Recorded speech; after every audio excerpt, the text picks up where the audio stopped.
सो hello बच्चों, let's see this question. ये question क्या कह रहा है? The following compound will give racemic mixture by SN1 reaction. मतलब इनमें से कौन सा कंपाउंड SN1 रिएक्शन के अंतर्गत रेशमिक मिक्सचर देगा। तो रेशमिक मिक्सचर क्या होता है पहले वो समझते हैं। तो उसमें उसमें बेसिकली क्या होता है, कायल कार्बन होना चाहिए। और SN1 रिएक्शन क्या है कि जैसे RLB यानी लिविंग ग्रुप है, तो ये जब हटेगा तो यहाँ पे कार्बोकटायन बनेगा। और कार्बोकटायन में एक प्लेनर स्ट्रक्चर होता है, तो इसके ऊपर एक प्लेन होता है, इसके ऊपर और नीचे न्यूक्लियोफाइल दोनों तरफ अटैक कर सकते हैं। तो यहाँ पे डेक्स्ट्रो रोटेटरी और लीवो रोटेटरी दो कंपाउंड बनता है। तो अगर दोनों कंपाउंड जब बन जाता है, वो बनता है जब कायल कार्बन प्रेजेंट होता है तब। तो उस कंपाउंड को लगाएंगे, उस मिक्सर लगाएंगे रेशमिक मिक्सर, जब दोनों बन जाता है। ठीक है, तो अब हमें 1 बाय 1 देखना है कि कौन सा कंपाउंड बनता है। तो इसको मैं क्लियर कर देता हूँ, और क्लियर। और अब पहला एग्जाम्पल देते हैं C2H5।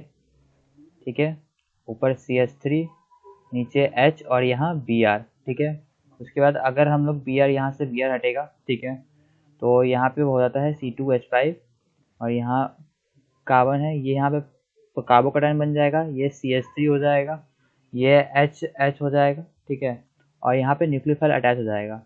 तो ये न्यूक्लियोफाइल अटैच होता है, ये यहाँ पे D और L दोनों, क्योंकि ये जो कार्बन है ये कायल कार्बन। कायल कार्बन का मतलब क्या होता है, ये चारों तरफ इसके बिल्कुल डिफरेंट एटम होना चाहिए, तो इधर भी, इधर भी, इधर भी, इधर भी, और तब ये एक रेशमिक मिक्सचर कहलाएगा। तो हमारा तो ये है रेशमिक मिक्सचर है। तो पहला वाला तो यार हमारा रेशमिक मिक्सचर है। ठीक है, अब सेकंड चेक कर लेते हैं। पहला तो है, सेकंड को चेक करते हैं।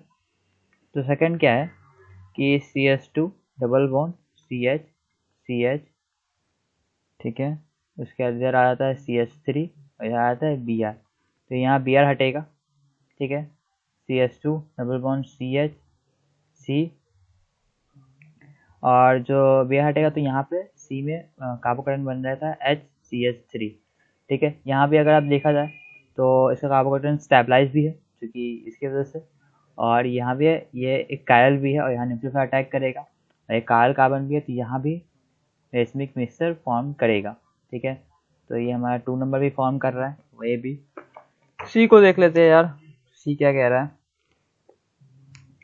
और क्लियर कर देते हैं इसको। तो सी में क्या हो रहा है, सी ऊपर H है, नीचे H है, यहाँ Br है। तो Br अगर हटेगा तो ये जो कार्बन है कायल कार्बन नहीं है, क्योंकि यहाँ भी H आ रहा है और यहाँ भी H आ रहा है। डेट्स वाई कायल कार्बन ही नहीं है, तो रेशमिक मिक्सचर कहाँ से हो पाएगा। सो सी नंबर तो हमारा कट हो गया। ए है, बी है, सी कट है। ठीक है, और अब हम इसको ए, जैसा ए है, बी है, सी कट है, डी नंबर को देख लेते हैं। तो यहीं पे इसको देख लेते हैं। अगर यहाँ से Br हटता है तो यहाँ पे एक H है, ये यहाँ पे आ जाएगा, और फिर जो ये प्लस है ये 3 डिग्री हो जाता है, तो ये शिफ्ट हो जाएगा, यहाँ पे शिफ्टिंग होगा। तो शिफ्टिंग भी अगर होता है, ठीक है, तो यहाँ कार्बोकटायन आ गया, तो यहाँ पे देखिए और यहाँ पे देखिए, दोनों तरफ same atom, same group of atom है। तो इस वजह से ये भी एक कायल कार्बन नहीं है। सो it's not a chiral carbon, so it's not a racemic mixture form. हमारा जो आंसर होगा वो होगा A and B। So I hope you will understand. Thank you.